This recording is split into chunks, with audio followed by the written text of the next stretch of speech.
Hello guys, আজকে আমি নতুন ভিডিও নিয়ে চলে আসছি। তো তোমরা ভাবতে পারো এটা লাল কেন হয়ে আছে। ভাবছি তোমরা লাল লাইট জ্বলছে, একদমই না, ভুল। আমাকে ভূত মনে হচ্ছিল দেখে। দাঁড়াও, এই তো ঢাকার ভিতরে থেকে আছি। তো আজকে থেকে আমি আর ভিডিও ছাড়বো না, এগুলো এমনি ছাড়ছি। আমার যিশু ভাই ছাড়তে বলছিল, তো তাই ছাড়ছি।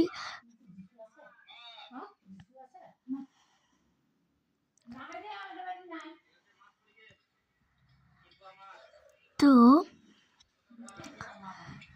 হলো এই কথা, ভিডিও ছাড়ছি আর ছাড়বো না। তো ওটাও আমি ছাড়ছিলাম যে ক্রাফট বানাবো, এগুলো আর ছাড়বো না, নাচ গান। তো ওই ক্রাফটে কমেন্ট ছিল না, তোমরা বলতে পারো নি আর সাবস্ক্রাইব করো না কেন। তোমরা প্লিজ একটা করে দিও, তাহলে তোমাদের নামে বারবার নিবো। এটাতে যদি কমেন্ট হয় করো, নাহলে অন্য ভিডিওগুলোতে করে দিও, ওগুলোতে কমেন্ট থাকবে, আমি ঠিক দেখে নিবো। আর কারটাতে 0 লাইক থাকবে এর আমি নামও নিব আর ক্রাফটটা বানাবো, যা বলবা, নেলস থেকে শুরু করে ডায়েরি, যা বলবা। তো বাই।